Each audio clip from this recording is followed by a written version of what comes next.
Welcome back to the channel. My name is Steven. I'm a pharmacist and I own 52 units of real estate. So today I want to talk about my stock portfolio. So I created a video recently talking about my $1 million stock portfolio, so check that video out. But kind of want to talk about the mindset that I have in terms of how I do my stocks. So for me, stocks aren't my main thing, right? It's not my main way I built up my wealth. It's through real estate, right? But it's a nice supplement because, stocks are a little bit more liquid and it's a little more passive for me, right? So recently in the beginning of August, I think the stock market took a huge dip, right? Like my stock portfolio actually dipped by about 150K, or my net worth dipped about 150K collectively due to, I think it was due to Japan, where they increased their interest rates because people were borrowing money for free or at 0% in Japan and then putting that into the US economy. So I think the Japanese government, they just increased interest rates to kind of mitigate that so money doesn't leave Japan or something like that. That's my very rudimentary basic understanding, so please correct me, but that's all I know at a high level, right? But that caused the stock market, my net worth to go down by about 150K, right? And then literally that happened in the span of like 3 days. I think August 1st, 2nd, and 3rd, it just dipped by 150K. But if you look at it today, it went back up 70K. So I'm still down, 80K ish, give or take from that initial drop. But by not doing anything, it just rebounded naturally, right? And that's what people don't realize with like stocks. Like you don't want to get emotional, right? If you read Tony Robbins' Money Master the Game, it's like don't watch the news, don't be reactive, because what happens is when people react to the loss, they sell it because they don't want to lose more, then they miss that rebound that comes after that, right? And I noticed that like twice. Like I remember during COVID, during March of I think 2021, when it was the heart of COVID, or sorry, March of 2020 when it was the heart of COVID. All the stocks were doing bad. There's a lot of uncertainty, and the stocks just plummeted, right? And I just said, all right, I'm gonna double down, and I literally put like I think $20,000 to buy Apple stocks and some index funds because I knew that this is a great time to buy, right? It's a discounted time to buy, and then fast forward a couple months later, the stock market rebounded insanely, and the stocks that I bought low skyrocketed up, right? And then the same thing happened again, right? This time, where if it dropped low, if you have the wherewithal, the money, and the reserves, you can buy more, and then it's gonna rebound up, right? Like so, this time around, I didn't have the money to put in because I'm a little bit cash poor right now. But it's just like you just literally just invest in your stocks and don't even look at it, right? Like I try not to look at my stock portfolio too often because you start to get emotional. I think there's a study that says the fewer times you look at it, the wealthier you'll be, because then it makes you not tempted to like sell it or trade or all that, right? Literally, you just want to automate dollar cost average over the long term, set it and forget it, and then look at it periodically, right? Like that's all I do, right? Because like you said, you never want to be reactive.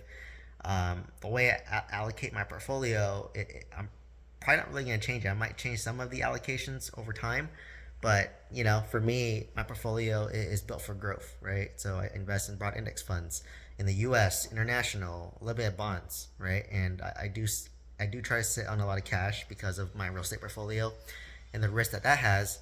But once I get to that point where I do have like 250K of like just cash sitting there, I'm probably gonna do a T-bill ladder or a Treasury bill ladder where I'm buying T-bills in 3 month increments.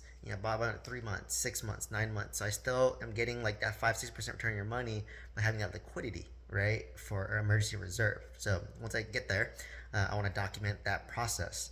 But really, it sounds so simple. Like literally, if you just like buy stocks consistently over a long period of time, like I've been buying stocks since 2013, right, like till today.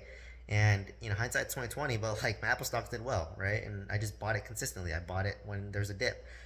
Most of my portfolio is index funds. I just buy it every month, right? Like people ask me, I'm so young, how do I get to $1 million stock portfolio? Like I don't think I did anything special. Like literally since 2013, I maxed out my 401k, whatever that was, right? I think it was like 18,000 and 19,000 and 20,000 and 21,000, whatever that was. I just maxed it out every year. Like don't overcomplicate it. Like I maxed out in 2013, 14, 15, 16, 17, 18, 19, 20, 21, 22, 23, 24, right? Every year I just max it out, right? And on some years when I was, more cash rich and not buying as much real estate, I would invest in brokerages outside of my 401k, right? If I had the bandwidth. So, once again, I didn't do anything fancy. I just buy Apple stock and index funds. Like, that's it. consistently. I never looked at the price. I never looked if it was high or low.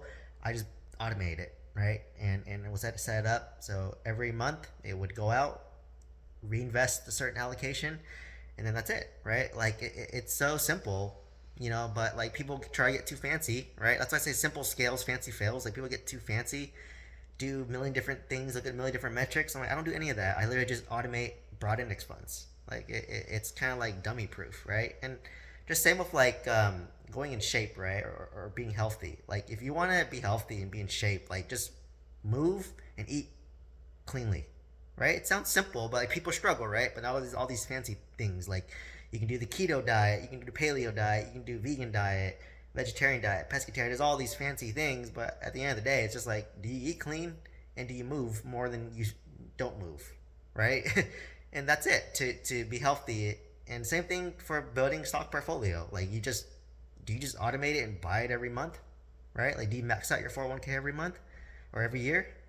It sounds hard, but like you learn to live without it, right? Like if you put $20,000 into your 401k and you make like 100,000, well, you're just living off 80,000, and you'll learn to deal with it, right? It's a forced savings. So same with like if you want to be healthy at the gym, right? Like if you want a six pack, you have to give up a lot of things, right? Like soda and fast food.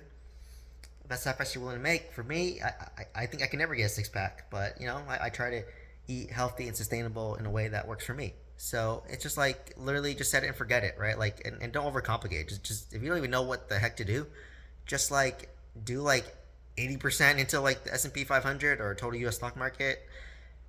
Put 20% in the international or 15% international stock market, and then 5% bonds, and just automate it. Like don't overcomplicate. You can always change it later, right? Like it's not the end of the world. The key is just to get started today, right? Like people think, oh, when I make more money, I'll invest more.